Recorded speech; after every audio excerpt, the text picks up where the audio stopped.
베드로전서 2장 18절로 25절 말씀입니다. 종들이여, 여러분은 모든 일에 두려워함으로 주인에게 복종하십시오.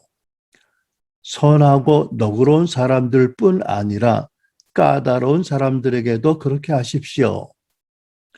어떤 사람이 억울하게 고난을 당하고 하나님을 생각하며 슬픔을 참으면 이것은 은혜입니다. 여러분이 죄를 지어 매를 맞고 참으면 무슨 칭찬이 있겠습니까? 그러나 여러분이 선을 행하다 고난을 받고 참으면 이것은 하나님 앞에서 은혜입니다. 여러분은 이것을 위해 부르심을 받았습니다. 그리스도께서도 여러분을 위해 고난을 당하시고 여러분에게 본을 남겨주심으로 그분의 발자취를 따르게 하셨습니다. 그분은 죄를 지으신 일도 없고 그 입에는 거짓이 없었으며 그분은 모욕을 당하셨으나 모욕으로 갚지 않으셨고 고난을 당하셨으나 위협하지 않으셨고 공의로 심판하시는 분에게 자신을 맡기셨습니다.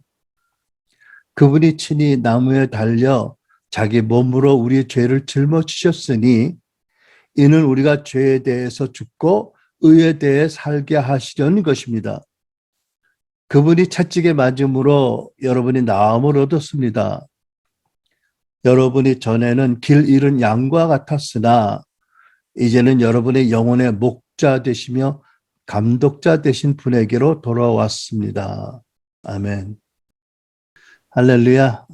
오늘 본문은 베드로 사도께서 당신의 서신을 읽을 교회의 회중 중에서도 가장 어려운 계층인 노예, 종들, 노예인 성도, 종이 된 성도들을 위해서 기록한 말씀입니다. 여러분, 본문이 종들이여 라고 시작하잖아요. 그죠? 한번 생각해 보세요. 지금으로부터 2000년 전에 남의 집에 종과 노예되었던 크리스찬들 삶이 어땠을까요? 그 당시 종과 노예들의 실상이 어땠을까요? 그걸 생각해 보면 우리들도 오늘날 살면서 이런저런 이유로 여러 가지로 힘들어하고 슬퍼하고 고통스러워하지만 그 시대에 살던 노예들의 고통과 슬픔, 그 절망적인 상황과 비교하면 어떨까요? 물론 여러분, 모든 인생은 자기 집이 가장 힘들고 어렵긴 하지만 참 비교가 안 될 상황인 것 같아요. 그죠? 그래서 여러분, 우리가 거역심의 치유에서도 다루었지만 정말 그때 크리스찬인데 노예다, 노예 크리스찬이다. 2000년 전에 그렇게 안 태어난 게 여러분 얼마나 감사하세요? 감사하다고 생각하기도 면구스러울 만큼 그렇지 않나 여러분? 주인 말 한마디에 인생이 오고 가는 거야. 그죠? 근데 하나님 뭐라고 말씀하냐면 종되고 노예된 크리스찬 여러분, 여러분들이 선한 일을 하고도 그것 때문에 애매하게 고난을 받고 참으면 이것은 하나님 앞에 은혜입니다. 은혜라는 말씀은 카리스라는 단어인데 선물이고 기쁨이고 즐거움이고 감사인 거예요. 여러분 어떻게 남의 집에 노예와 종된 크리스찬 성도에게 여러분이 주인을 잘 섬겨서 선을 행하고도 그것 때문에 고난을 받을지라도 원망하거나 절망하지 말고 오히려 기뻐하고 감사하라? 어떻게 이렇게 말할 수 있을까요? 자기 자신뿐만 아니라 자기 자녀들도 대대로 종으로 노예로 살아가는데 그 신분 자체가 수치이고 고통인데, 그죠? 근데 여러분, 이것이 너희들의 부르심이래요. 뭐가요? 선을 행하고도 오해를 받아서 고난받고 참는 것이 오히려 감사할 일이고 즐거워할 일이고 이게 너의 부르심이래요. 예수님이 이것을 위해서 우리에게 본을 보이셨다고 하시잖아요. 이 말씀을 읽을 때 창세기 요셉이 생각이 납니다. 그 사랑받는 아버지 아들이었잖아, 그죠? 특별한 사랑과 귀여움을 받는 아들이었는데 하루아침에 말이 안 통하는 대상들의 팔려 노예가 되었고 또 애굽의 그 무시무시한 권세를 가진 시위대장의 지배 하인이 되었어요. 노예가 되었어요. 물론 절망했겠죠. 그러나 그 마음을 다스리고 절망하지 않고 죄인을 위해서 최선을 다합니다. 그러다가 억울한 누명을 씌워서 결국 나오지 못할 감옥으로 내던져졌습니다. 그 상황, 그 절망적인 고통에 던져진 요셉이 떠오르게 하는 말씀입니다. 근데 사도 베드로께서 그럼에도 불구하고 참으면, 고난을 받고 참으면 이것이 하나님 앞에 감사할 은혜고 기뻐할 일이다. 그리고 이것이 너의 부르심이다. 이렇게 말씀하세요. 뭐 본론은 아닌데 서론적으로 생각해 보는 내용인데 베드로 사도가 이렇게 권면하는데 두 가지가 이유가 있을 것 같아요. 더 있을 줄 몰라도 저는 그렇게 두 가지를 깨닫습니다. 첫째로 노예가 되어서 억울한 경우에 처했을 때도 기뻐하고 감사하면 그것을 바라보는 주인이 마음을 바꾸어서 선한 처분을 베풀 수 있지 않을까. 반대로 이를 가고 원망하고 원한을 품으면 주인이 선처를 베풀까요? 더 고통과 절망의 무덤을 파는 일이 되지 않겠어요? 그죠? 어떻게 생각하세요, 여러분? 애매하게 고난을 당해도 원망을 참고 절망하지 않고 그래도 즐거운 낯빛으로 이렇게 부지런히 섬기면 주인이 이 녀석 참 대단한 녀석이구나, 기특하구나 이러고 선처하게 되지 않을까요? 두 번째, 이것이 그들의 부르심이기 때문에 그렇다는 거예요. 너희들의 구세주고 왕이신 우리 주 예수께서 억울하게 모욕을 당하셨지만 모욕으로 갚지 않으셨다. 고난을 당하셨지만 위협하지 않으셨다. 그리고 공의로 심판하시는 분 하나님 아버지께 당신을 맡겼다. 그러니 너희도 그렇게 해라. 노예 제도가 불의한 거지만 하나님이 그 시대에 그 제도를 고치실 뜻이 없으셨어요. 그죠? 여러 가지 이유로. 다만 노예인 너희들에게도 하나님의 사랑과 은혜와 영원한 생명이 주어졌으니 그 시대에 참 악한 제도의 시생물이지만 절망하고 원망하고 반란 일으키지 말고 억울한 일을 당해도 참어라. 오히려 기뻐해라. 이것이 너의 부르심이다. 너희들이 이렇게 나를 잘 따르면 공의로 심판한 하나님께서 너희들에게 내세에 큰 상급을 주실 것이다. 뭐 이런 약속들이 포함된 말씀이 아닐까요, 여러분? 여러분, 참 이런 부르심은 참 어려운 부르심이에요. 그죠? 어떤 분이 그러더라고. 나는 믿음이 약해서 하나님이 아브라함의 이야기하신 것처럼 독생자를, 외아들을 제단에 올려놓고 죽이라고 하지 않을 거라고. 그럴까요? 아마 두고두고 죽이는 일이 일어나지 않을까 그런 생각이 들었습니다. 그 말 들을 때. 근데 여러분, 우리가 살면서 여러 가지 힘들고 어려운 일이 이게 현실이죠. 그럴 때 어떻게 하라고요? 인생이 힘들고 슬프고 요즘 말로 개울에 올챙이와 가젤에 태어났더라도 믿음으로 주님을 바라보고 어려워도 낙심하지 않고 감사하고 기뻐하면 사람을 외모로 차별하지 아니하시는 공의의 하나님께서 너희들을 선대하시리라. 이런 교훈을 우리가 서론적으로 생각할 수 있겠습니다.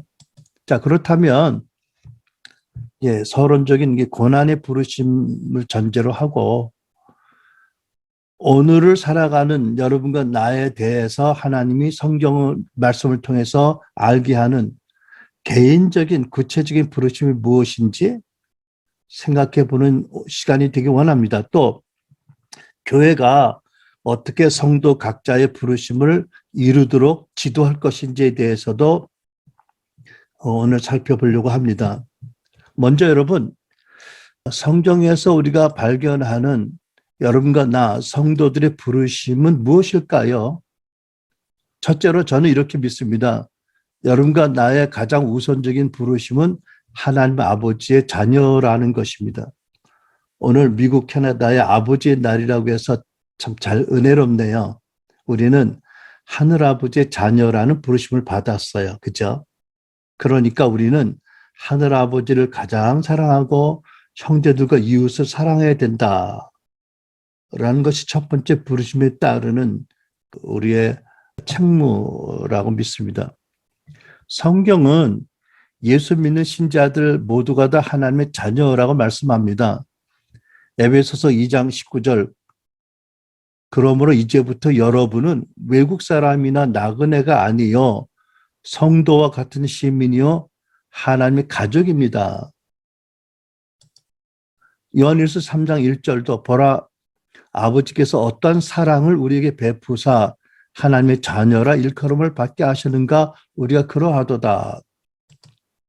여러분과 나는 예수 믿고 하나님의 사랑받는 아들과 딸이 되었습니다. 그러니까 우리는 하나님의 가족이라는 거죠. 본석의 일원입니다. 그러니까 하나님 아버지의 자녀된 우리는 당연히 하나님 아버지를 가장 사랑하고 서로 사랑해야 된다. 성경은 여러 곳에 이 말씀을 하시죠. 요한복음 13장 새 계명을 너에게 주노니 너희가 서로 사랑하라. 내가 너희를 사랑한 것 같이 너희도 서로 사랑하라. 말씀하시고요. 더 나아가서 성경은 예수 믿지 않는 불신자들도 본래 하나님이 지으신 존재이기 때문에 그들도 사랑하라고 말씀합니다. 내 이웃을 내 몸과 같이 사랑하라 하셨잖아요. 그죠? 근데 내 이웃이라면 형제일 수도 있고 형제가 아닐 수도 있어요. 어쨌든 모든 인생이 하나님 형상으로 지음받은 존재이니까 그 아버지의 하나님 안에서 우리가 사랑하는 것이 마땅하다. 그렇죠? 그러니까 여러분과 나의 믿음의 성숙함을 측량하는 척도의 하나는 뭐라고요? 보이지 않는 하나님을 가장 사랑하는가? 두 번째, 보이는 형제들과 이웃을 사랑하는가? 얼마나 사랑하는가? 작년보다 더 사랑하는가? 나는 날마다 더 그 사랑 가운데 성장하고 있나? 이것이 우리의 부르심의 푯대를 정해놓고 우리가 신앙이 성장하는지를 가름할 수 있는 척도일 줄 믿습니다. 물론 사랑이라는 개념이 굉장히 포괄적이어서 쉽지 않지만 그러나 우리가 알잖아. 그죠? 내가 표현이 서툴러도 정말 하나님을 가장 사랑하고 그리고 형제들과 이웃을 사랑하는가? 아니 형제들의 단점을 보고 저들을 판단하나 이웃을 보고 저들을 정죄하나 어떻게 사랑하는가 알 수 있죠. 그죠? 여러분 우리는 이 첫 번째 부르심의 푯대를 보고 우리를 돌아보아서 내가 어디 있는지를 보고 우리가 여기서 자라나도록 해야 됩니다. 만약 문제가 있다면 내 안에 어떤 문제가 있는지 보세요. 종과 하인된 자들이 선한 일을 하다가 주인에게 애매하게 고난받아도 기뻐하고 감사하라 그랬다고 한다면 우리는 인상이 곱지 않은 이웃을 보고도 또 우리와 생각이 다른 이웃들도 저들도 하나님이 지음받은 존재이니까 하나님 아버지가 저들을 사랑하듯이 나도 사랑해야 된다. 라는 것을 깨닫고 사랑하려고 노력하는 게 마땅하지 않을까요? 첫 번째 부르심이잖아요. 두 번째, 우리들의 부르심 두 번째는 주 예수 그리스도의 제자이며 군사입니다. 우리가 잘 아는 말씀 마태복음 16장 18절 예수께서 베드로에게 너는 베드로다. 내가 이 반석 위에다가 내 교회를 세우겠다. 죽음의 세력이 음부의 권세가 그것을 이기지 못할 것이다 라고 말씀하셨습니다. 그러니까 제자들이 곧 교회라는 거지요. 그리고 교회는 세상을 지배하는 음부의 권세 죽음의 세력과 전쟁을 할 것이다. 그러나 음부의 세력이 교회를 이기지 못한다고 말씀하잖아요. 예수님이 교회에 대해서 말씀하시고 바로 엄청난 영적 전쟁, 우주적인 영적 전쟁을 말씀하셨어요. 그러니까 예수님이 이 땅에 오셔서 이 세상의 왕으로 다스리던 사단이 소유했던 모든 것들을 빼앗으시잖아요. 그죠? 그래서 하나님 나라를 세우세요. 그러니까 우리도 옛날에는 하나님의 원수된 존재였고 세상 풍조를 따르고 공중곳에 잡은 자를 따랐던 노예였잖아요. 그럼 우리를 예수님이 구원하셨어요. 그럼 우리가 구원받는 순간에 우리가 어떤 군인과 어떤 제자가 되었죠? 예수님이 하시는 영적 전쟁에 참여하는 군대와 군사와 제자가 된 거잖아요. 그렇죠? 그러니까 여러분, 우리 각 성도의 두 번째 부르심은 복음으로 하나님의 사랑으로 이 세상의 영혼들, 이 세상을 구원하는 그리스도의 군대의 군사들이고 제자들이다. 제자리 되었다는 거고 군사가 되었다는 거지요. 그러므로 우리는 왕이신 예수님의 지상된 명령에 순종해서 복음으로 사람들을 구원하고 구원받은 사람들을 예수의 제자가 되고 군사가 되게 해야 된다. 이것이 우리 사명이다. 마태복음 28장. 그러므로 너희는 가서 모든 민족을 제자로 삼아 아버지와 아들과 성령의 이름으로 세례를 주고 내가 너에게 분부한 모든 것을 가르쳐 지키게 하라. 여기 모든 것 중에는 기도도 있을 것이고 물론 말씀도 있고 예배도 있겠고 뭐 중보기도도 있겠고 내 치유도 있겠고 여러 가지 있겠죠. 어쨌든 우리는 예수님의 제자와 예수님의 군사로서 예수님이 부르신 전쟁에 용사로 참여해야 된다. 지상 대명령에 순종해서. 이것이 두 번째 부르심이잖아요. 그러니까 여러분과 내가 크리스찬으로 살면서 5년, 10년, 20년, 30년 믿으면서 얼마나 많은 사람에게 복음을 전했나? 또 복음을 듣고 믿은 사람들은 어떻게 예수님의 제자가 되도록 내가 저들을 가르쳤거나 섬겼거나 중보했거나 도왔나? 어떻게 저들이 예수님의 군사가 되어서 저들 영적 전쟁하도록 도왔나? 그 열매가 무엇인가? 결실이 있나? 이것을 여러분 가름해 봐야 되는 거지요. 이것이 두 번째 부르심입니다. 세 번째 부르심. 성도는 여러분과 나는 성령님의 영광스러운 동역자의 부르심이 있습니다.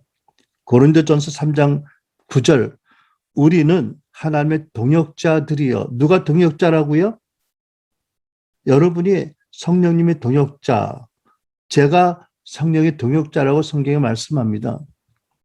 그래서 예수님께서 승천 전에 제자들에게 당신이 가시는 게 유익이라고 거듭 말씀하셨죠. 내가 떠나는 것이 너에게 유익하다. 진실로 진실로 내가 너에게 말한다. 내가 떠나가지 않으면 보혜사가 너에게 오시지 않을 것인데 그러나 내가 가면 너에게 보혜사 성령을 보내주겠다. 보혜사 곧 아버지가 내 이름으로 보내실 성령, 그가 너에게 모든 것을 가르치고 내가 너에게 말한 모든 것을 생각나게 하리라. 요한복음 16장. 진리의 성령 그분이 오시면 너희를 모든 진리 가운데로 인도하실 것이다. 그분은 자기 생각대로 말씀하시지 않고 오직 들은 것만 말씀하시며 또한 앞으로 일어날 일들을 너에게 말씀하실 것이다. 여러분, 이 보혜사 성령님은 예수님과 성정과 성품과 권능과 목적과 권세와 사랑과 은혜가 똑같은 분이세요. 똑같은 분이세요. 다만 예수님은 육신을 입고 공생애를 사실 때 스스로 시공간 제약을 받으셨잖아요. 그러니까 만약 예수님이 공생애 시대라면 캐나다 이민경과 있을 때는 한국에 나오는 이성대하고 같이 못 계세요. 그죠? 스스로 시공간의 제약을 받으셨을 거예요. 그런데 성령님은 전혀 시공간의 제약을 안 받으신 분이잖아요. 그죠? 마치 온 우주에 나 혼자 있듯이 나를 사랑하시고 나와 함께 계세요. 그죠? 떠나지도 않으시고 예수님의 말씀을 가르치시고 앞으로 되어질 일도 가르치시고 세미한 음성으로 인도하신다. 그러니까 여러분 우리는 성령의 동역자니까 성령님을 잘 들어야 되지 않겠어요? 그죠? 꿈과 환상과 예언은 물론이고 기록된 성경 말씀을 통해서 말씀하시는 분, 또 사람들과 환경을 통해서 말씀하시는 분, 성령님을 잘 듣고 따르는 것이 우리의 본분이다. 그러니까 사도 바울이 전도할 때 사람의 지혜로운 말로 하지 말고 오직 성령과 나타남으로 하라는 말씀이 전도와 설교 때만 아니라 우리 모든 범사에 성령을 의지하라는 말씀이잖아요. 그러니까 우리가 항상 짧은 기도로 성령께 여쭙고 성령께 도움을 구하고 성령 인도를 받고 계속 따라가는 것이 우리의 본분인 거예요. 또 성령 안에서 계속 예수님을 닮도록 말씀과 또 오중 사역과 또는 속사람의 치유와 변화로 성장하고 성화되어야 됩니다. 고린도후서 3장 8절 우리가 다 수건을 벗은 얼굴로 거울을 보는 것 같이 주의 영광을 보매 그와 같은 형상으로 변화하여 영광에서 영광에 이르니 곧 주의 영으로 말미암으로 곧 성령으로 말미암다. 성령 안에서 우리가 성장하고 성숙해야 되고 예수님을 닮아가야 된다는 말씀이죠. 그러니까 여러분, 그러니까 부르심을 정리해 보면 첫 번째, 우리는 하나님의 자녀로 하나님을 가장 사랑하고 형제와 이웃을 사랑해야 된다. 두 번째, 우리는 예수님의 제자와 군사로서 우리의 왕이고 총사령관이신 예수님의 지상대명령에 순종해서 복음을 전하고 사람들을 훈련시켜서 제자로 삼아야 된다. 군사로 세워야 된다. 세 번째, 우리는 성령의 동역자로서 성령의 음성을 늘 듣고 순종해야 한다. 자, 이렇게 세 가지로 우리 부르심을 정리해 보았습니다. 오늘 이렇게 설교를 마치면 너무 좋겠는데 그건 아니에요. 이제 반했어요. 자, 그러면 우리가 교회로서 저와 여러분 각자의 부르심을 이루도록 교회가 어떻게 사역하고 어떻게 목회해야 될 것인가? 이거 중요하잖아요. 그죠? 물론 성경에는 성도의 마음의 변화, 성장, 성숙에 관한 아주 중요한 말씀들이 많이 있습니다. 그러나 가장 중요한 세 권 말씀만 살펴봅니다. 첫째, 성도의 변화와 성장과 성숙에 관한 가장 첫 번째 요소가 베드로전서 2장 2절에 기록되어 있습니다. 너희들은 갓난 아이들 같이 신령하고 순전한 젖을 사모하십시오. 이는 여러분의 구원에 이르도록 자라게 하려는 것입니다. 구원에 이르도록 자란다는 것은 구원 안에서 자라난다는 말씀이고요. 구원 안에서 자라나기 위해서는 신령하고 순전한 젖, 뭐죠? 하나님의 말씀을 사모하라고 말씀합니다. 여러분 디모데후서 3장 16절도 이렇게 기록합니다. 모든 성경은 하나님의 감동으로 된 것으로 교훈과 책망과 바르게 함과 의로 교육하기에 유익하니 이는 말씀은 하나님의 사람으로 온전하게 하며 모든 선한 일을 행할 능력을 갖추게 하려 함이라 했습니다. 여러분 말씀이 우리를 성장하게 해서 온전하게 하고 하나님의 일을 할 수 있는 능력을 갖추게 된다. 갖추게 한다. 얼마나 중요해요. 그죠? 말씀 사역이라고 늘 흔히 말하는 거죠. 여러분 이미 하나님의 말씀이 우리에게 얼마나 절대적으로 필요하고 중요한지는 이미 아시니까 더 자세히 말씀을 안 드리지만 다만 이제 교회를 섬기는 사역자로서 저는 그리고 또 우리 교회에서 말씀을 전하는 이들은 하나님의 복음과 말씀을 건강하게 균형 있게 바르게 전해야 된다라는 것을 다짐해 봅니다. 결코 하나님의 말씀을 허투루 전하지 않고 말씀을 절대 혼잡하게 하지 말아야 됩니다. 혼잡한다는 말씀은 포도주에 물을 탄다는 식인데 사도 바울이 말씀을 혼잡하게 하는 자들이 있었다고 하시거든요. 그 시대만 있었나요? 요즘도 있을 거라고 믿습니다. 근데 사도 바울이 뭐라고 말하죠? 이건 저도 떨리는 말씀인데 전도하거나 말씀을 전할 때 오직 성령의 나타남과 권능으로 하라고. 왜? 말씀이 생명이니까 거기다 막 타지 말아라. 아무거나 네 생각대로 이런 말씀이 있잖아요. 그리고 최선을 다해서 우리가 할 수 있는 게 최선을 다하는 거죠. 기도 중에 말씀을 준비하고 전할 때 오직 성령의 나타남과 권능이 있고 듣는 이들의 믿음이 하나님의 능력 위에 세워지도록 우리가 헌신해야 된다. 평소 성령과 동행하고 성령을 따르는 데 헌신돼야 된다라는 것을 생각해 봅니다. 두 번째, 교회로서 성도 각자의 부르심을 이루도록 오중사역으로 성도 각자를 성숙하게 하고 성장해야 한다고 믿습니다. 너무 잘 아는 말씀이 있죠. 에베소 4장 11절 12절 그가 승천하신 예수님께서 어떤 사람은 사도로 어떤 사람은 예언자로 어떤 사람은 복음 전도자로 어떤 사람은 목사로 어떤 사람은 교사로 삼으셨으니 이는 이렇게 직분을 세우신 목적은 성도들을 섬기는 일을 준비하게 하며 그리스도의 몸을 세우려는 것입니다. 여러분, 하나님께서는요, 교회를 뛰어난 한 분의 목사님이 이끌고 그를 조력하는 팀이 아니라 에베소 4장에 있는 오중사역자들이 사도의 리더십 아래 팀으로 교회를 이끌도록 설계하셨어요. 그런데 안타깝게도 초대교회 역사를 제외하고는 교회 역사상 이 말씀이 계속 외면당해 왔습니다. 그러니까 한국교회 보면 말씀이 좋다는 유명한 말씀, 그러니까 교사들이 말씀을 전하는 교회에 많이 모이잖아요. 그죠? 근데 그 교회에 예언자가 선지자가 없어. 그 교회에 사도가 없어. 그러면 마치 하나님이 5손가락을 주셨는데 2손가락으로 목회하는 거죠. 3손가락을 안 써. 그러면 성도들이 온전하게 되고 봉사일, 사역을 하게 되는데 불완전하게 됐잖아요. 그게 안타까운 현실이죠. 여러분, 이 오중사역은 예수님께서 공생애 때 하신 사역을 하나님께서 예수님께 팀으로 나눠주신 거예요. 예수님은 시브리 3장 1절 우리의 믿는 도우리의 사도이시고 대제사장이신 예수님 깊이 생각하라. 예수님이 사도셨어요. 근데 사도 중에 한 분이 아니라 the apostle, 그 사도예요. 예수님이 하나님의 큰 그림을 그리는 사도로 오셔서 어떻게 때가 다 된 유대교를 철폐하고 교회를 세우셨잖아. 그리고 성령을 보내셨어요. 그 사도로서 예수님이 하신 일이 있죠. 그죠?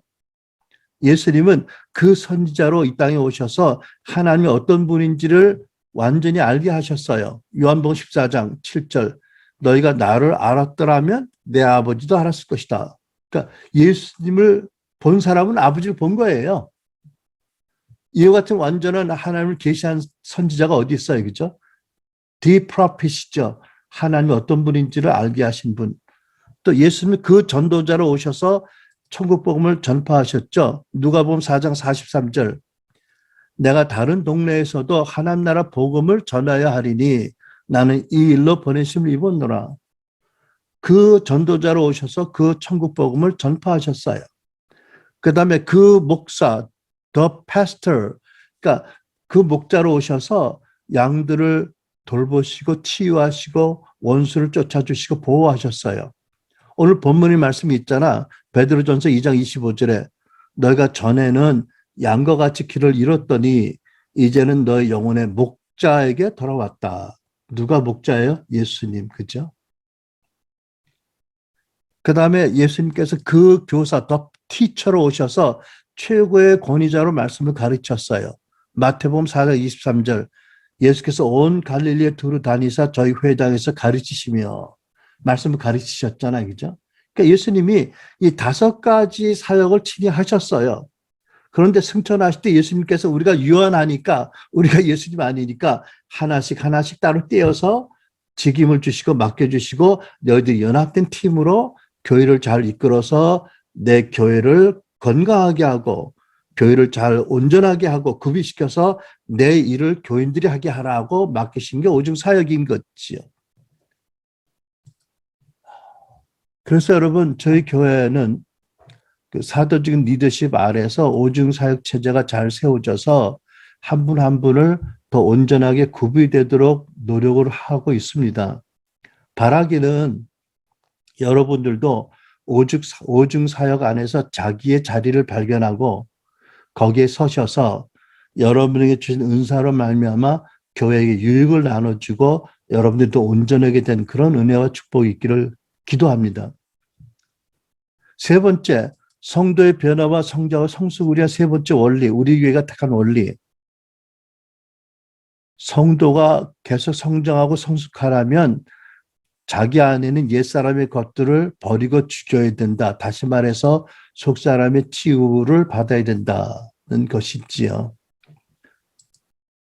본문의 앞에 베드로전서 2장 1절에 이런 말씀이 있잖아요. 그러므로 여러분은 모든 악의와 모든 거짓과 위선과 시기와 모든 비방의 말을 버리십시오.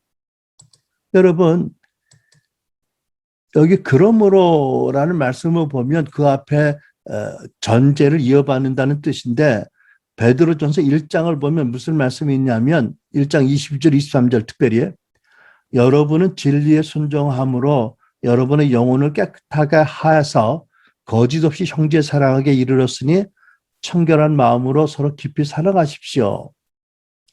여러분이 거듭난 것은 썩어질 씨로 된 것이 아니라 썩지 않을 씨로 된 것이니 곧 하나님의 살아있고 항상 있는 말씀으로 된 것입니다. 자, 보세요.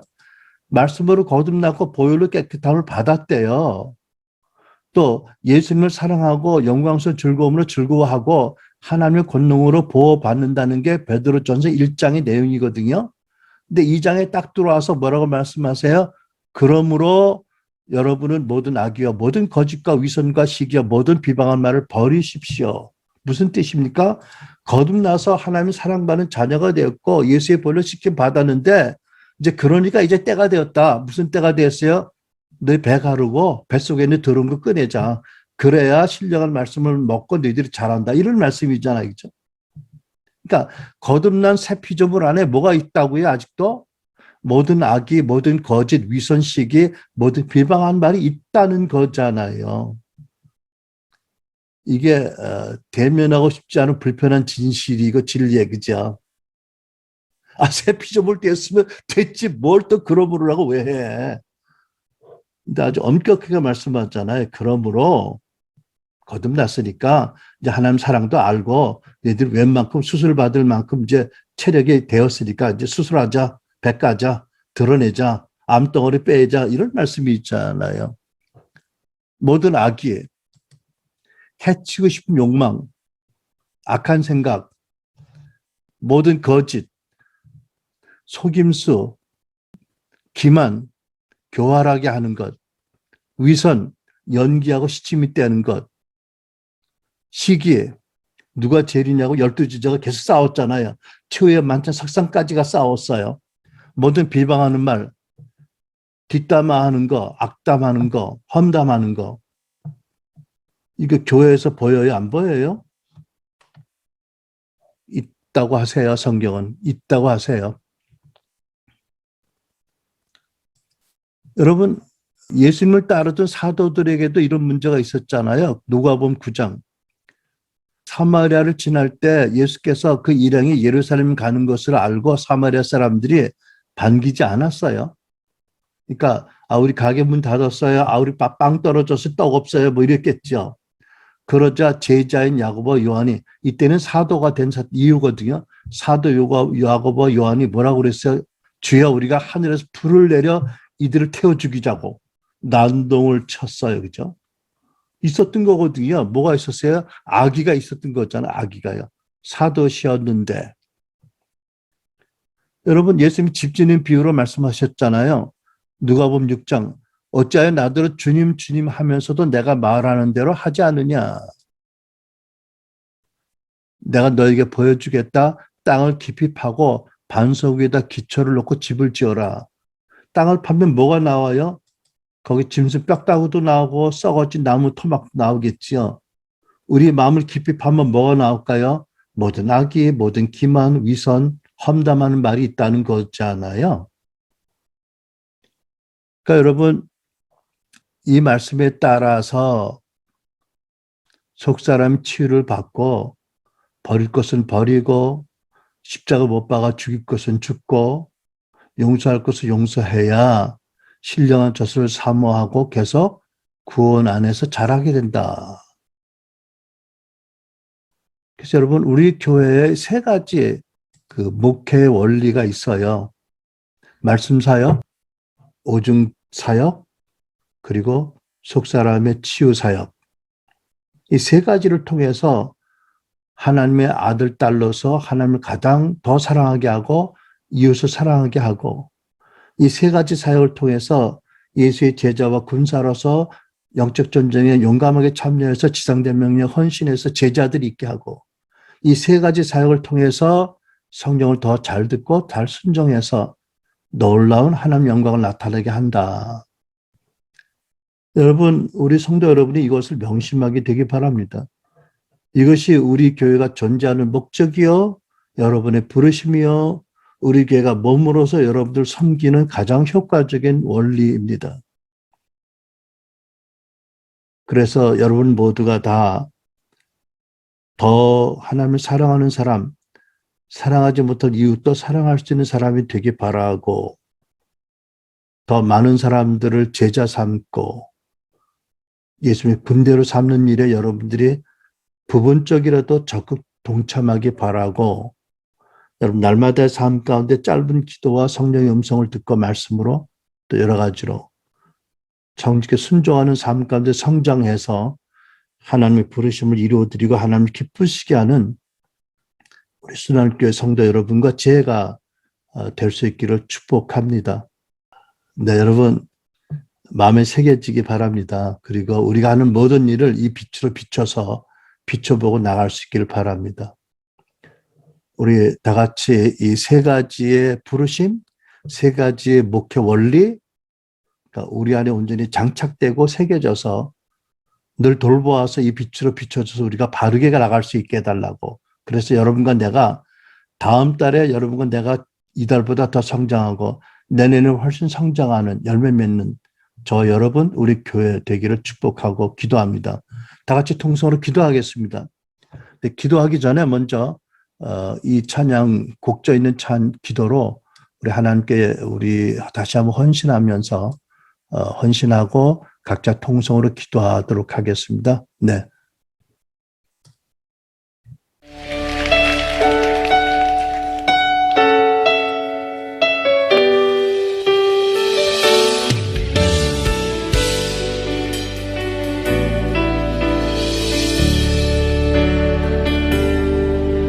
내 눈 주의 영광을 보내 우리 가운데 계신 주님 그 빛난 영광 온 하늘 덮고 그 찬송 온 땅 가득해 내 눈 주의 영광을 보내 찬송 가운데 서신 주님 주님의 얼굴을 온 세상 향하네 권능의 발을 드셨네 주의 영광 이곳에 가득해 우린 손에 주님과 함께 찬양하며 우리는 전진하리 모든 열방 주 볼 때까지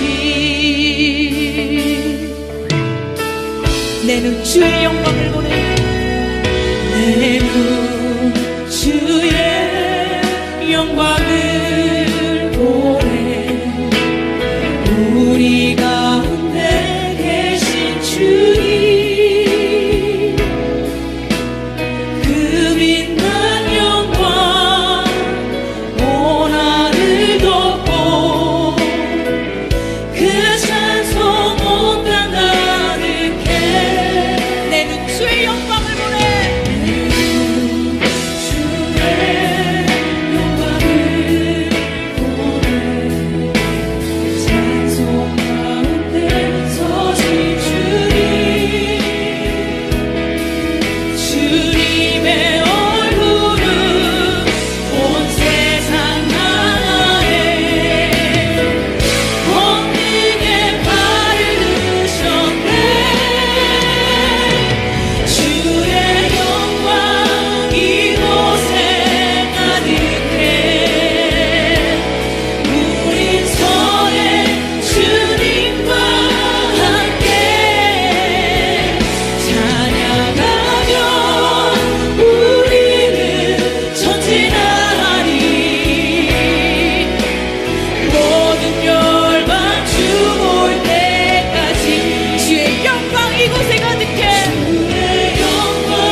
시간 기도하며